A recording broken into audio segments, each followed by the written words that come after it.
So I'm going to leave the talk to Dr. Pepple.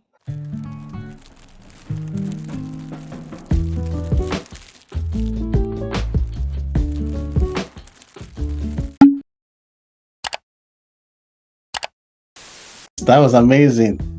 Like, you are so well detailed, and I think also the slides made it a lot easier so that people have like prompting when they are even watching it, they'll see exactly what you're talking about, and that's very well organized. Yeah, thank you. Thank you, Dr. Pepple. Yeah. All right, guys. So welcome. I suppose a lot of people here know me because they're coming from my Twitter page, but yeah, just to introduce myself again, I'm Douglas Yellow Pepple. So I mean, people call me Dr. Pepple. That's my surname, and I think that's the general one everyone knows. I'm happy to go with that. So yeah, I'm from Nigeria. I'm from Port Harcourt, in the south part of Nigeria. And yeah, I currently work as a GP. Nigerians know GPs as family physicians, so that's what it's called. In America, it's family practice or family doctors. So sometimes people are a bit confused because, when you graduate from medical school back home in Nigeria, you are a GP, like you are a medical officer. So you have to go through training to become a family physician. So, but in the UK, they are called family GP. So you have to go through training GP. So it's not just graduating from medical school, because we don't call them family physicians here in the UK, right? So I think my story is quite straightforward. I went to medical school in Nigeria, but I did a first degree in human anatomy before going to medical school. So I did only 5 years in medical school because I started from second year in medical school. Then I came straight to the UK to do my master's. So I did master's in reproductive medicine, science and ethics from the University of Kent in Canterbury. That's basically because initially I wanted to do obs and gynae training, so I was doing stuff related to that pathway. But along the line, I changed my mind to go into general practice. So yeah, and just like many other Nigerians coming, I started working as a private doctor in a private hospital. So I did that for about 2 years. And I moved to the NHS because I wanted to get a bit of NHS experience. So I was working as a senior house officer in general surgery and upper GI surgery in London. So I did that for close to a year. And whilst I was doing that, I was doing registrar locum in A&E. Then moved on to train in general practice. So I did my general practice training, which is for 3 years. So I finished that 2 years ago. So I've been a qualified GP for about 2 years now. But in total, I've worked in the NHS I've worked in the UK for about 8 years because I've been here for 10 years. So that's my journey. And Dr. Pepple, you've been here for 10 years? Yes. Oh my God, that's a lot. It's very long. Oh, I didn't know that. Yeah, I came in straight from medical school. I just finished medical school. I came straight. Yeah. So, and that's it. Oh no, I did house job, the internship, the foundation year in Nigeria. Then I came straight to the UK. May I ask, why did you change your mind? Why did you go to GP? Oh, right. That's a very good question. So, like I said, I did my master's in reproductive medicine, which is basically using animal models for in vitro fertilization, with the aim of getting points and going into obs and gynae training. But remember, like I said, I've been here for like 10 years. So back in the days, we didn't have enough information on for IMGs on how to actually progress to get into training. So it was quite difficult. I looked around for people, and I think the disadvantage also was because I started as a private doctor. So I was in a private hospital, not NHS. So I didn't have exposure to people working in the NHS. Otherwise, I probably would have gotten more information. So whilst I was doing that, I did the MRCGP exams because I thought that's what you need to get into training. And then I attended interview for obs and gynae. Then that wasn't successful. Then the next time I realized that you can do multiple applications to go into training. So you don't have to apply for obs and gynae alone. You can use the same application for obs and gynae, general practice, psychiatry, internal medicine, and all of them, and so many of them actually. So I did the application, and then straight away I got the required score for general practice, but I was appointable for obs and gynae, meaning some people scored above you, so you have to wait. If they reject their offer, then they will you will get the offer, you know. So maybe I wasn't patient and then I just moved with option with general practice. But even at that also, you know how people talk about the workload in obs and gynae and all of that. So I wanted to get experience of obs and gynae to really know if it's what I would like or not. So whilst I was in GP training, because the way GP training is done in the UK is slightly different from the way family medicine is training is done back in Africa. In Africa, if you're doing family medicine, you only rotate through 4 specialties. You rotate through obs and gynae, pediatrics, internal medicine, and general surgery. But in the UK, you have the liberty to pick and choose what rotations you want to do. So I picked obs and gynae as one of my rotations because I wanted to experience it and know if indeed I would really like to go into it. So when I did the rotation, I felt, no, I don't think I want to, go into obs and gynae, because you could still change your training midway into your training. You can do another application and move on to any other specialty training you want. So for people who don't know, that's what you can do. So some people come in to do one specialty and along the line they don't like it, or they want to move to something else. In training, in as much as you've got your national training number, you can actually apply again and move. Even if you don't have national training number, you can still apply. If you meet up the requirement and the eligibility criteria, definitely you can move. So when I did that, and I still didn't like the life of, I'm not berating any specialty though, but I wasn't comfortable with the life of people who are consultants and registrars and all of that, and the workload in obs and gynae. So I felt general practice will afford me the pleasure of practicing as a doctor. That's what I really want, because of the work-life balance, the short duration of the training, and the flexibility to allow me to do other things that I really like to do. Because I was asking myself questions. Do I really want to be a clinician all the days of my life? But no, I want to have time and the opportunity and the flexibility to do other things, to do social media, to do influencing, to travel around the world, to do academia, because these are my interests. My interest is in teaching, in leading, in inspiring people. And I don't want to be boxed in a training that will take almost all of my time without me being able to do the things I really want to do. So that's one of the major reasons why I opted for general practice instead of obs and gynae. And also looking at, for me also, I think age was a factor, because I've already spent 4 or 5 years doing an undergraduate program before going to medical school. So even when I was in medical school, I was about 4 years older than my classmates, because I already had a degree before coming. Then came to the UK again and did masters. So I'm just accumulating degrees and age, and years. So I didn't want to go into a long training again that would take me 7-8 years to finish, when I could do something of 3 years and still enjoy being a clinician. So yeah, so all these are reasons that made me to tilt towards general practice. And to be honest, so far I'm enjoying it. But for people who are also watching and people who will listen to us later on, the thing with general practice is, if you have any primary specialty of choice, of interest, and you eventually go into general practice training, you can still practice that specialty. So for instance, let's say you like psychiatry, or you got interest in psychiatry, or obs and gynae like myself, because now I am a GP with special interest in women's health. So you can get certification in that specialty that you really like, or that's your passion, or that your interest. And then you can still practice as a general practitioner with special interest in that specialty. So what that means is you can have a clinic created for you to run that particular specialty on a special day. So for instance, as a GP with special interest in women's health, you can run a menopause clinic, you can run a contraception clinic where you insert and remove coils, You can do several other things related to women's health. You can even work in ICASH clinic, which is a sexually transmitted infection clinic. You can work in reproductive health clinic. You can work in IVF clinic if that's your interest and all of that.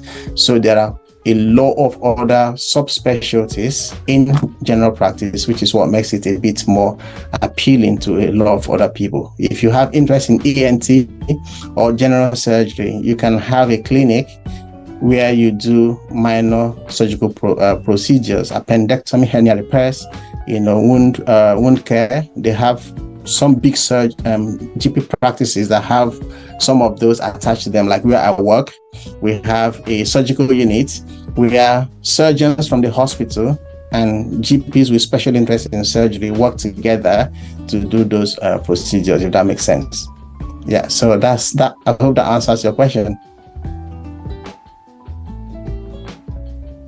So this one says, can someone use his qualification as a GP to practice as a family physician in Canada? Yes, obviously. So when you finish your training, you're going to get the MRCGP, membership of the Royal College of General Practice Practitioners, which is equivalent to, like I said, family practice in America and in Canada. So for some provinces in Canada, especially in Alberta, as a GP, you don't need to do any exams. You can move in straight.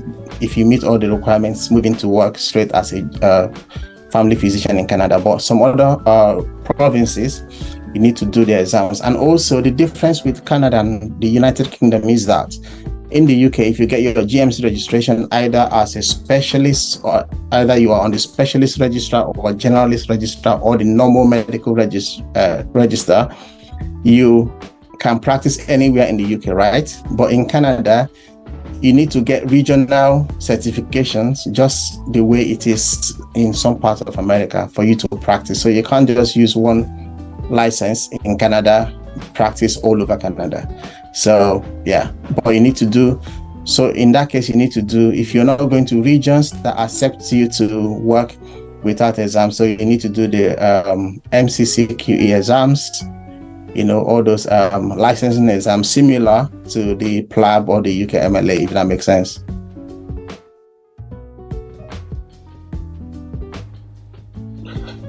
And then, Dr. Pepple, how you came through the PLAB pathway, is that correct? Yes, I did PLAB. Okay. And when you compare the PLAB and then MRCGP exams, are they difficult to pass, do you think? So they are completely different things. So the PLAB exams is basically to just give you a license, to a GMC license. But the MRCGP exams, so there's actually no MRCGP exam. So there are two exams you have to do in training as a GP for you to qualify. So they are in training exams. Just the same way, if you're doing internal medicine, you need to do MRCP Part 1, Part 2, and PACES before you become a registrar and eventually finish your training, MRCS and all of that. So there are two versions of the MRCGP exams. So one is the one you do if you are in training, which is you do AKT exams. After first year of training, applied knowledge test. I think that's the model that they want to use for the new UKMLA, but it's going to be on different levels in terms of different scope, because as a GP you're already in training, so it's going to be higher stuff compared to the GMC PLAB exams equivalent. Then you do the clinical skills assessments. That's after your second year, before you graduate. So you need to pass those two exams. So the second one comes as a mock consultation. So you're actually talking to patients on the phone, and because GPs have only 10 minutes to see a patient or to attend to a patient, but for the exam purpose, I think it's 12-13 minutes, and you have about 13 stations to go through. And at the end of the day, if you meet the requirements, that alone also will not give you MRCGP. So there are other things you need to do that will qualify you to get your MRCGP, which will eventually lead to you getting your CCT. So you need to do work-based assessments, which is basically your e-portfolio during training. So all the procedures you need to have done, the competencies you need to have met, cases and different things I need to have ticked off and all of that. So that's with the in-training exams, the 2 exams you've done, will now lead you to getting a CCT, which is Certificate for Completion of Training. Then when you have your CCT, then you automatically now have the MRCGP qualification, which is different from another one called MRCGP International. So for MRCGP International, that is for people who are abroad and they are not in training, but they want to just do the exams to get the qualification MRCGP. Just the same way people do MRCS, MRCP without being in training, because someone in Nigeria can do MRCP and MRCS, but you are not training in the UK. So that is the MRCGP international equivalent. But the difference is, with that, you still cannot practice in the UK as a GP because you didn't get it while in training. But it gives you leverage to use it to get GMC registration without doing PLAB exams, and then you can now go into training if you so desire. So that's the difference. Thank you very much, Dr. Pepple. That's a very good explanation. There are a few questions in the chat. Shall we tackle them one by one? Very general question. Chin asked, how do one get into residency specialty training in the UK? So basically, guys, what you need to do, you need to get a job first, okay? Usually non-training job, the easiest. And then for each specialty that you want, there's a different path. For example, for GP now, there is MRSA exam that you need to pass. And then you go to GP training. For IMT training, you need to do an interview, okay? And at first it may just come very confusing, but everybody wants different thing, and you just need to look what your specialty actually wants. So Dr. Pepple, I believe next question is for you. It says, I'm currently 31 years and want to start my PLAB journey. I have an interest in obs and gynae. What do you advise? Can you be my mentor? And when will be the next PLAB UKMLA dates be announced? Okay, so I'll answer that question, but also, I mean, you've already mentioned how to get into training, especially with IMT, but it's just that we probably don't have time to go into details of all of these things. But what I tell people is, if you want to know more about it, just go to Google, type in person specification, PERSON, person specification for whatever specialty you want. So let's say you want internal medicine, type in person specification, CT1, internal medicine, or ST1, you see all the requirements. Now, someone asked about general surgery, and the other one asked about obs and gynae. For general surgery, also that is an uncoupled training. So it means you do a part, then you do the remaining part. So you have to show different things to make you eligible to go into training. One of them is commitment to the specialty, so commitment to general surgery. And how do you do that? You need to show logbook demonstration of procedures that you have actually done to show that you're committed to the specialty. For people who are coming from abroad and you don't have an NHS experience, there's a website you can go to. It's called e-logbook for surgery. So just check it, register, and then you see all the procedures that will count towards showing your eligibility to get into specialty training. Now, you have to liaise with your consultants wherever you work, or your seniors. So when you go through, some of those procedures need to show you having done it yourself, or having assisted, or having been an integral part of that whole process. So if you've done it, then your consultant should, and it has to be someone who has membership or fellowship of a recognized college, either West Africa or national. So they sign and, to attest that you've done that. So that's commitment to specialty. Then you also need to show commitment to the training itself. So that would be you having attended conferences or presented seminars or topics or research materials on surgery, or, to show that you are actually committed to this. The other thing that also shows commitment to the specialty is how long you have experience in that specialty. So, and this is where you have to be a bit more careful because it's a bit tricky. So if you want to go into specialty training in general medicine, general surgery, and obs and gynae, and you want to start from first year, you don't need to have more than 18 months experience in that specialty. If you do, you will be disqualified. But you need to have a minimum of 12 months to show that you're committed to the specialty. If you want to go into higher level training, meaning you want to start as a registrar, STK, you need to show at least 24 months experience in that specialty. So if you're working somewhere and you intend to start from first year of general surgery and you're already there for 18 months or thereabout, you probably have to resign and move to another specialty so you're not overcounting the number of months experience you have, because that will count against you, except you have a way of showing your CV to reflect that you haven't spent so much of that kind of time in that specialty, if that makes sense. So for the person that asks about obs and gynae is quite straightforward. You do your MSRA exam, multi-specialty recruitment assessment exams. When the application round is open, if you get the required score of above 400, then you'll be eligible for the second part of the process, which is basically the interview. So so when you go through the interview and you pass, either you get an offer automatically, or you'll be appointed where you get on a waiting list until when it's if other people who did better than you will relinquish their own offer, because people apply to multiple specialties and it's the same system that looks after all of that. So they log off the other people when they have accepted one specialty, then if the space is created, then you can get in. So that's one way. And in terms of, I'm happy for you to message me on Twitter.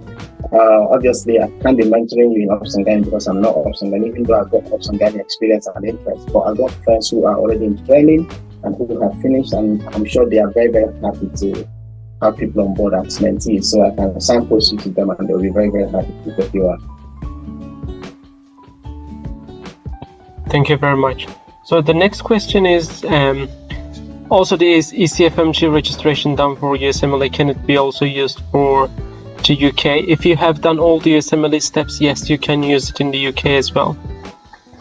And Dr. Pepple, the next long question is for you. So please, if you intend to do residency training in general surgery in the UK immediately after housemanship in Nigeria, is there any master program related to surgery you can do in the UK before proceeding to the residency training? Or how can you get into the residency training in the UK immediately after housemanship in Nigeria? Thank you.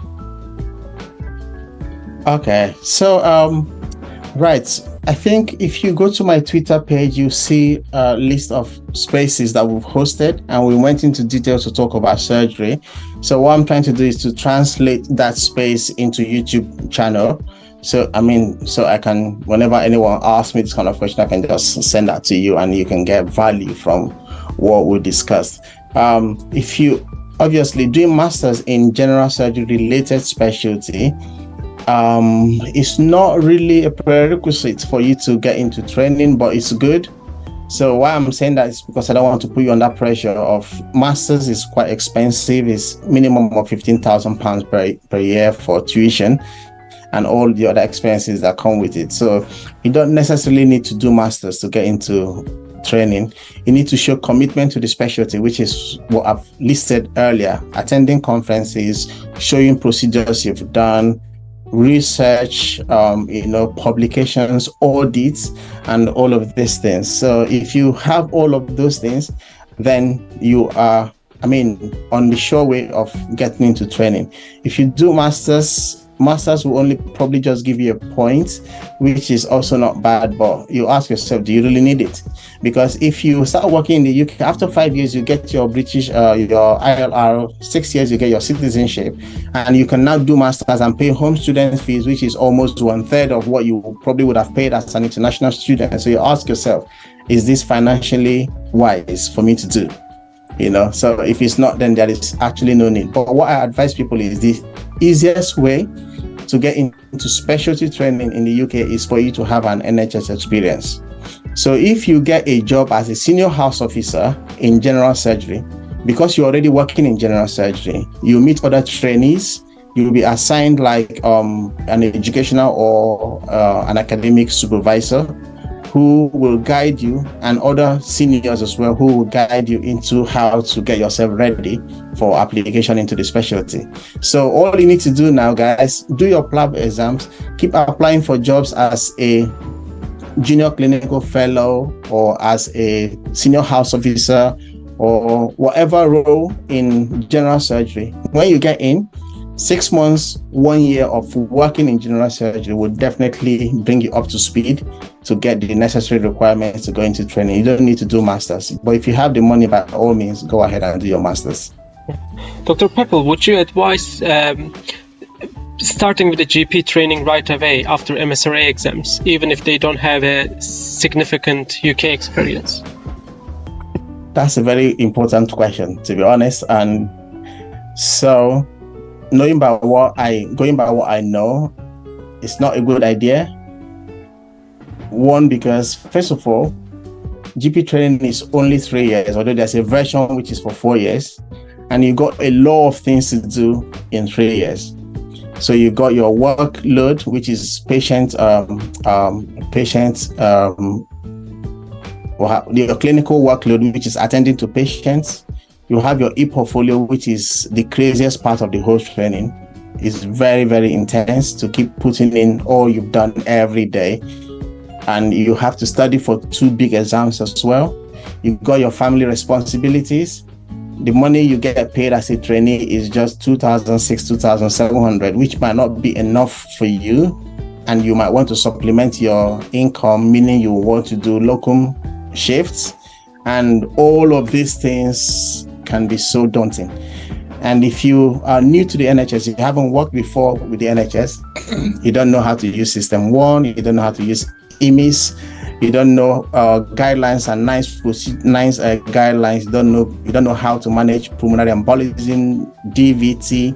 Many people not berating the system anyways, but whilst we were in medical school in Nigeria, we never did anything like D-dimer, we didn't know how to do CTPA, you don't know how to thrombolize patients, so many things you don't know, you only read them in books, you haven't seen them done before.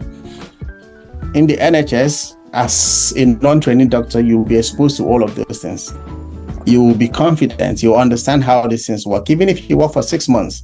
So when you go into training, imagine GP training where you do half of your training in hospital and half in the GP surgery.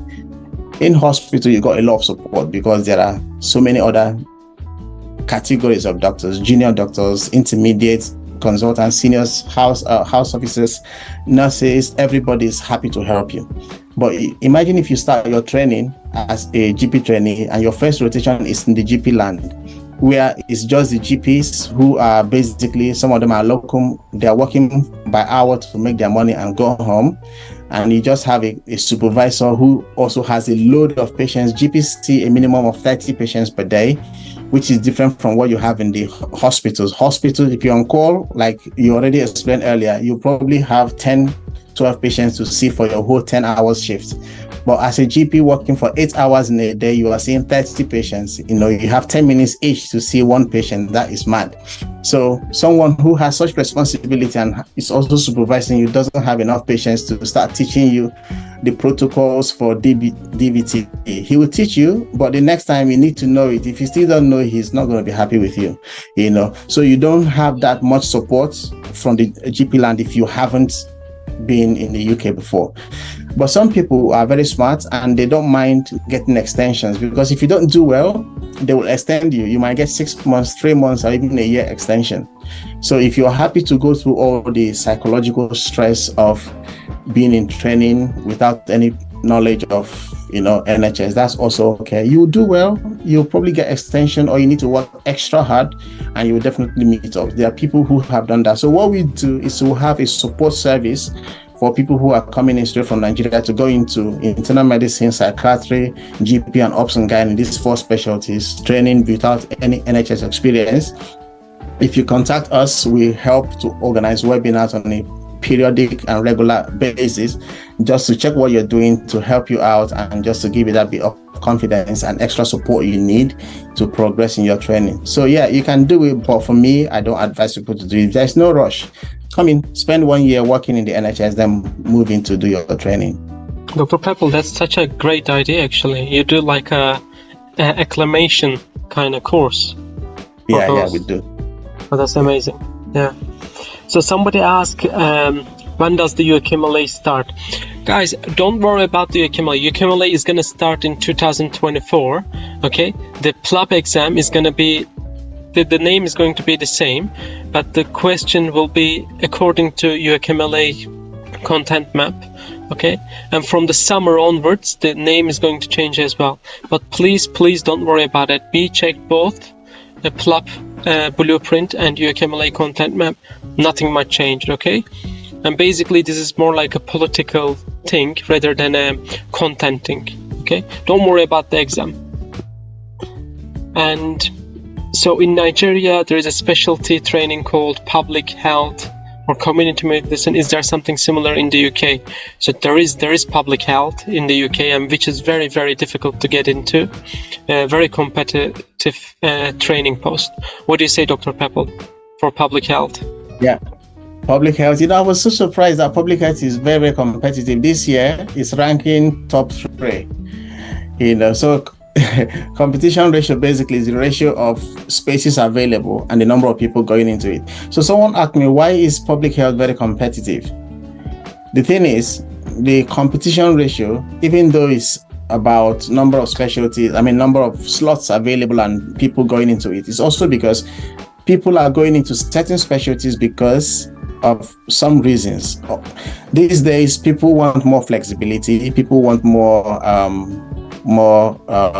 time on their hands to do other things. A lot of Gen Zs and millennials are not ready to invest all of their time just as the oldies did, just treating patients. They want to have a life of their own. They want to have money. They want to just be able to do other things that tickle their fancy. So that's why people are going into some of the specialties that either don't do on-calls, and you probably have to do on-calls based on if you like it and not statutorily. So, and public health is one of those. And also because public health is very versatile.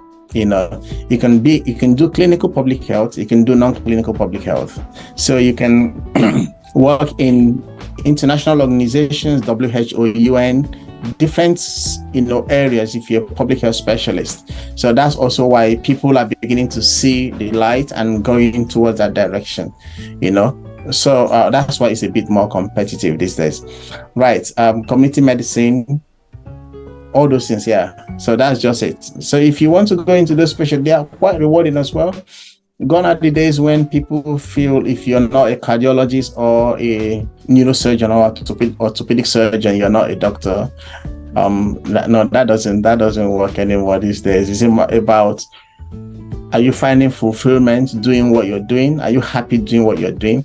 Are you getting value? Do you feel like you're contributing to the society, doing what you're doing? And do you also think what you're doing will give you the life of your dream, especially when you retire? What if something happens to you tomorrow and you don't have that agility and that strength to be able to work at the rate you work now? Do you think you have enough to fall back on?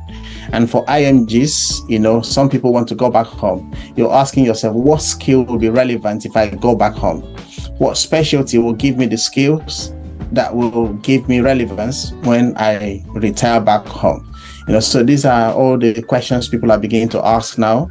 And then if you answer those questions sincerely, then that will help you to decide on what specialty you should be going into.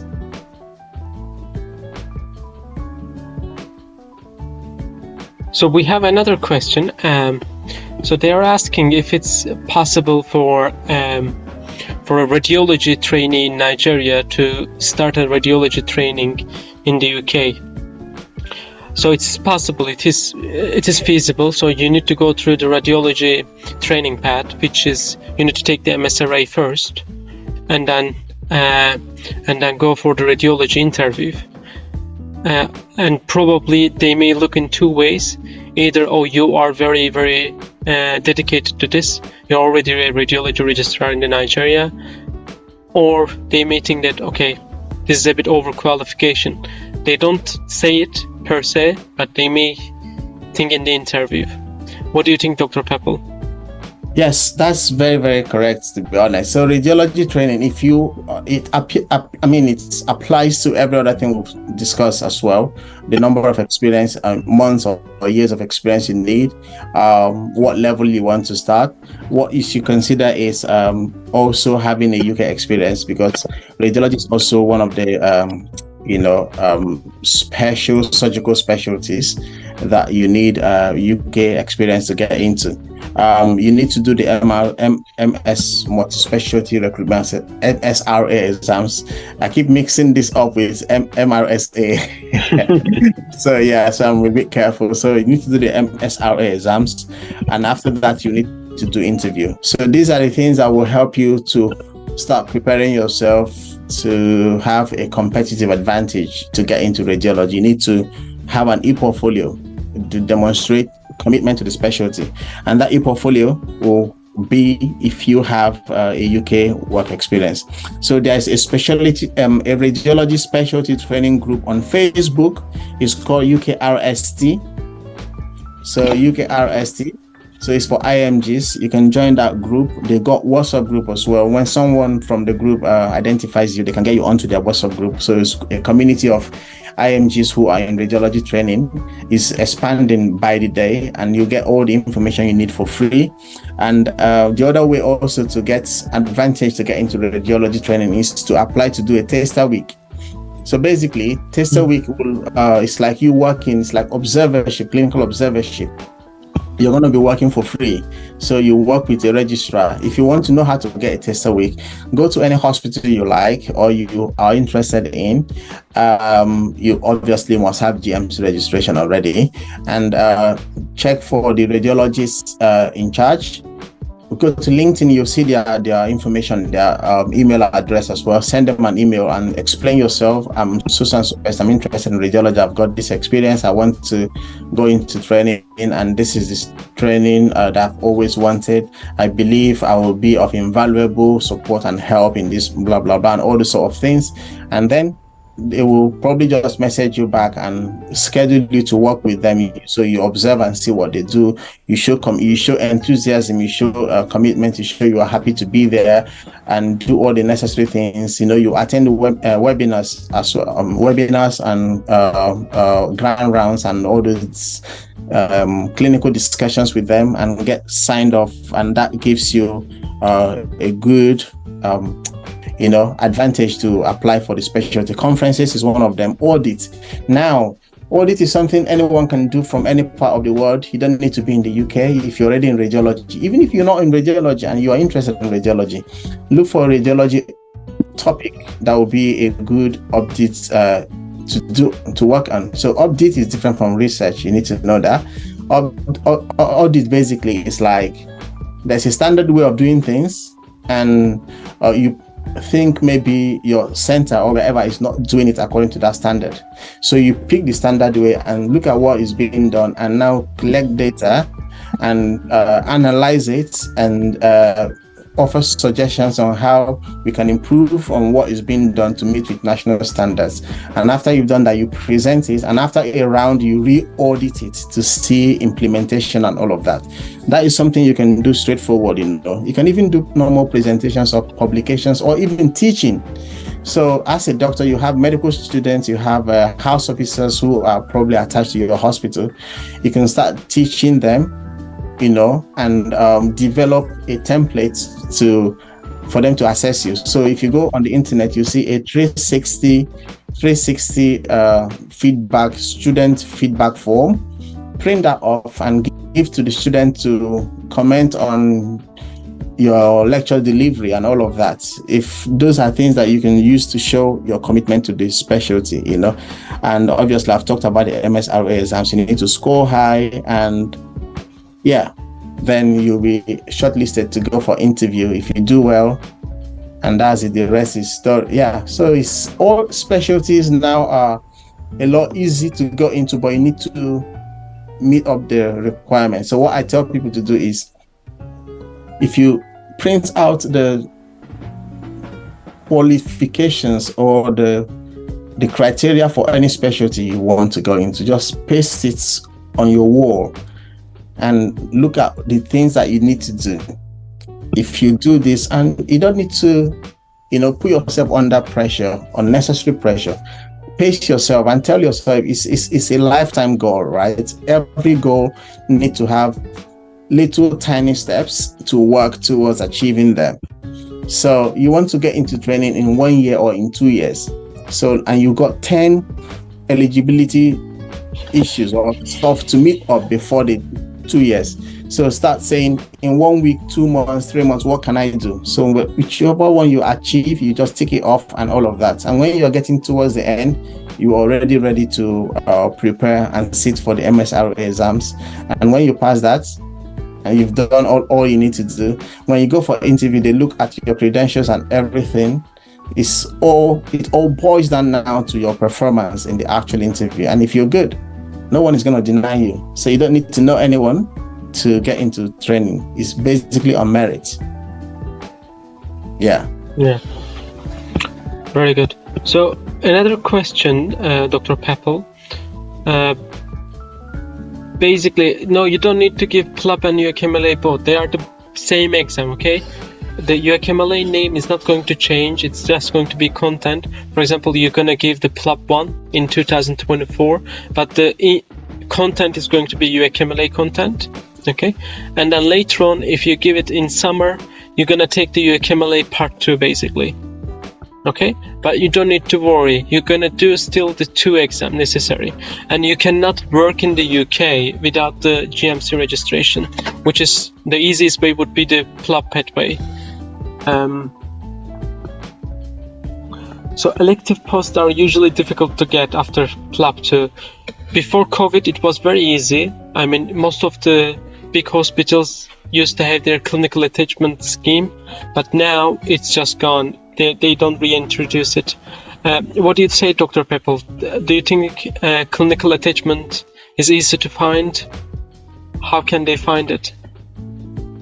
Yeah, clinical attachment is not very easy to get, to be honest. And so it's one of those things that will also boost your chances of getting a job. I understand these days that it's a bit challenging to get jobs, but I also tell people, don't get frustrated if you keep applying for jobs. It's just that a lot of people are in a hurry. So if you pass your PLAB and give yourself 3 months to 1 year, you will definitely get a job. But when people don't get jobs in 3 to 4 months, they start getting frustrated. So I think that's unnecessary. So basically, for clinical attachment, you also need to do what I said earlier about you getting a tester week. So you also look for whatever hospital or specialty you want. It's easier to get clinical attachment in general surgery, general medicine, accident and emergency, and acute medicine. So those are the very easy ones to get. So approach any of the consultants or any of the hospitals you want. There are some hospitals that you have to pay for to get in. Some of them you pay £50 to get a clinical attachment slot, basically because for administrative purposes. It's not like they are actually taking your money. And elective is different from clinical attachment. So elective for many people is for undergraduate people who are not doctors already. But observership and clinical attachment is for people who are doctors already. So some students want to come to the UK to get a bit of elective experience because they feel it's going to help them when they eventually become doctors and they want to work in the UK. Or some people who are from rich homes and their parents are happy for them to get a bit of international exposure. You can also do that. But on the overall, it's not really that significant for your working life in the UK. But if you can afford it and you're ready to go through all the rigors and stress, you can do that. So if anyone follows me on Instagram, I have an Instagram IGTV thread on clinical attachment, electives, and tester week.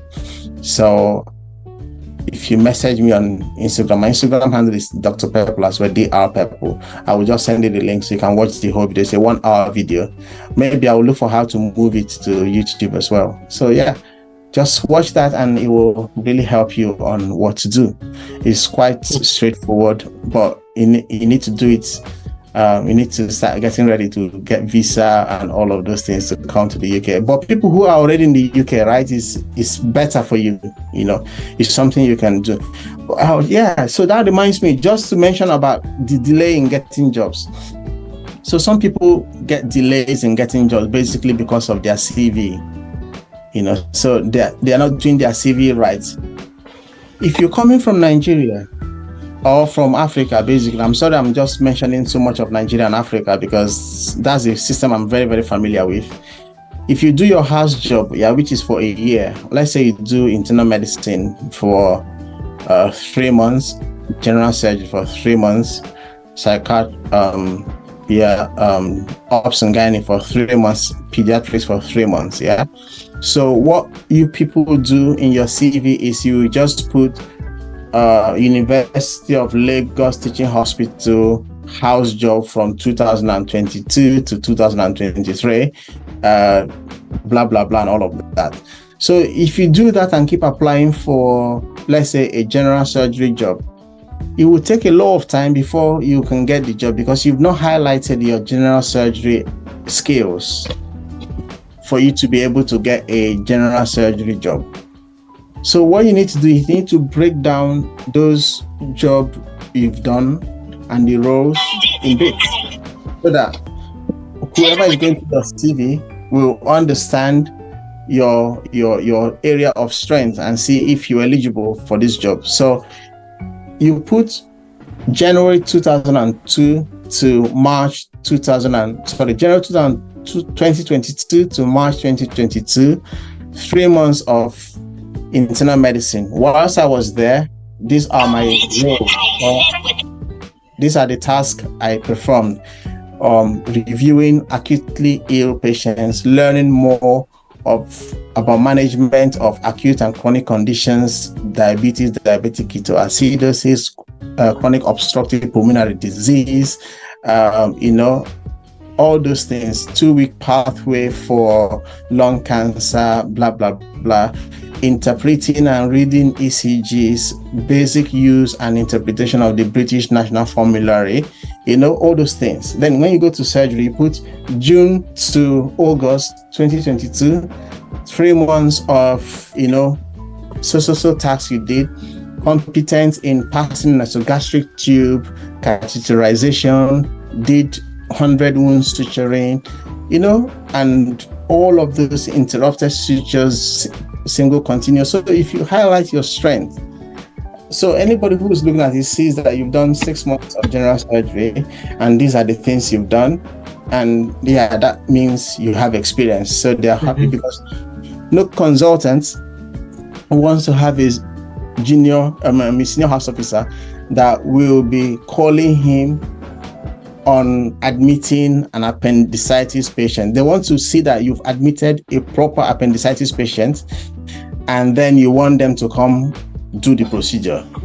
Not knowing that this patient has appendicitis or this patient has gallstones because you are not able to decipher which is which. They are not happy with that. They just want to know that you are comfortable because consultants at night don't really come to the hospital. They come only when they need to come. So you and the registrar need to be on top of your game. And the registrar will not like you calling him to come do a procedure that a senior house officer should be competent doing. Obviously, they will support you, but it comes to a time when they feel you should know what to do. And if you don't have the experience, I'm sorry, you are over stressing them. So they don't want that. So that's why they need to see that reflection in your CV, that you are competent and you are able to do what they want or what they expect you to do. Obviously, you'll be trained because this is a different culture altogether. They expect to train you, but you need to have the basics. So all those skills need to be highlighted in your CV. Even though you know them, you have them, and you haven't put it out there. That's how the UK works. The UK, you have to tell us what you know, even though you know it. We need to see it written down that you can do these things. So if you don't, there might not be any opportunity for you to showcase yourself. The CV is a showcase of who you are. So do it very well. Yeah. Yes, that's very important actually. Yeah, Dr. Pepple. Sometimes it's just too broad and it doesn't really focus on the important points. I see the CV sometimes just it's just a mess. Yeah. So there are a few questions, especially in the Q&A session. They ask about why did you choose UK over the US? Yeah, is there any reason? That question. So again, if you go to my my Twitter, you see, the past week I've been doing threads on UK, US, and all those things. So from day one, I didn't want to go to the US. I knew I wanted to come to the UK whilst I was in medical school. So mine was a lot easier. I already decided where I was going. But if you ask me, UK and US, first of all, if you want to go to the US, you need to start the process whilst in medical school, because you can do USMLE step 1 whilst you're in medical school, but you can't do the UK the PLAB exams whilst you're in medical school. You need to become a doctor first before you can do PLAB exam. That's number 1 difference. Number 2 is UK training is a bit longer than the US training. But if you look at it critically, they are almost the same, because if you want to go into internal medicine, for instance, in the US, you do 3 years of residency training before you become board certified. And after that, you need to now do your fellowship, which will take you about 3-4 years, depending on what specialty you want. But in the UK, if you want to go into internal medicine, you go in straight from year 1, you finish at year 7 or 8, and you've done everything. So technically, it's still 7-8 years that your colleague in America has spent that you have also spent. But the difference is in remuneration, because in the UK, whilst you're training, from first year to seventh year, your salary is almost the same. It will just be increasing incrementally, small by little amounts. But in America, as a resident, your first 3 years, obviously, you'll be on small pay. So they pay like $60,000 to $70,000 for your training. But immediately you finish and become board certified, you are the next job you're applying for, you're getting a minimum of $250,000-$300,000. So it's quite huge. Meanwhile, that is what your consultant in the UK who has finished 7-8 years of training will be getting, or even less. So you see, that's the difference in terms of remuneration, right? But also look at it this way: the working hours in America, minimum average working hours is 60 to 72 hours per week for trainees. But in the UK, your minimum working hours is 40 to 48 hours. So you have, a bit of leverage in terms of time compared to America, and the exams to get into America is a lot. There are 3 steps exams, while the UK is 2 steps exams. America is more expensive in terms of the cost of the exams compared to the UK. The UK, with £4,000, you finish all your exam process. But to go to America, from the beginning to the end of the exams, you need $8,000 to $10,000 to finish all the steps.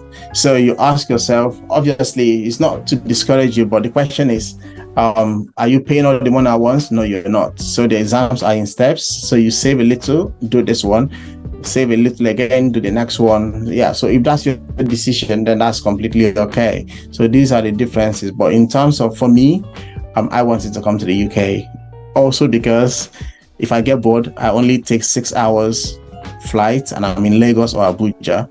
But in America, I'll probably have to travel 12-13 hours. So yeah, this is where I originally wanted to come, and I'm here now. So yeah, that's fine. Yeah, also working conditions are a bit harsher in America, right? I mean, in the UK, you must be having like 30-35 days of annual leave, plus bank holidays, Christmas holidays. But in America, it's none of them. Maybe 20 days of annual leave at top. You won't be able to take them all at once. These kind of things. Yeah, and also healthcare. So in the UK, you have the NHS, and you've paid your surcharge. So you can access any service at all for free, as far as you're legal residents of this country. So I had an MRI. I had a colonoscopy. I had other procedures done all for free. So, but in America, you need to have health insurance to do that, or you pay out of pocket. So that's also what you need to consider. So there are a lot of differences. I don't think one system is completely better than the other. It depends on what you want and what your goals and aspirations basically are.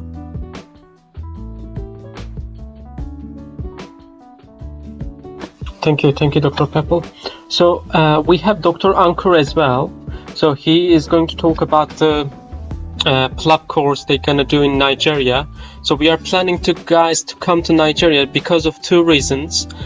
Now I understand that Nigerian peoples cannot come to UK for PLAB courses, which was very, very popular back in the day, because I believe in the last year especially the currency devaluated tremendously. So I don't know, Dr. Pepple, if you are aware, you must be aware. So we want to cut their costs. So we're going to come to Nigeria to give the PLAB course. And hopefully it's going to help you guys a bit. So Dr. Ankur, if you are ready, you can start. Right. Hello, Barke. Hello, Dr. Pepple. How are you? I'm all right. How are you? Good to see you. Good to see you. Very nicely you answered lots of questions by the candidates. That was really, really good. As Barke mentioned regarding the course. So yes, it's right. Nowadays, situation is not only in Nigeria, in other countries as well. Like I would say, for example, in Egypt as well, candidates are struggling to come to the UK for that long time. We have met many Nigerian doctors as well. They're like, it's difficult for us to stay for 1.5 to 2 months in the UK for the PLAB preparation. So that's why we have actually done one course for PLAB 2 already in Nigeria. It was before COVID. We did it in Lagos. So we'll be more than happy to do another courses, and we are hoping maybe early next year we can do a course in Nigeria, live course in person. So what's going to happen is after they have attended that course, then they can come to the UK maybe just 2 to 3 weeks before the exam. So that's gonna cut their cost of staying in the UK for that long time. So obviously when they come to the UK, they will be having all the access to the mannequins, and just before the exam they will be able to do their mocks as well, and they'll be ready for the exam. Obviously they will be having the access of all the online things, and even if they want to attend the course again online live course, they can do that as well. So we have got a package of PLAB 2 course, so which includes everything. It includes a recorded course, it includes live online course, in-person course as well. So what we can do is we can do a course in Nigeria. So after talking to the doctors, we can decide where exactly we can do the course, maybe in Lagos or Abuja, and that can be 9 to 10 days course that can be run, and significantly I think we can cut down the cost for the doctors if they attend the course in Nigeria. So we can see what dates and all will be good for the candidates, and according to that we can decide. So for example, I think there is the PLAB 1.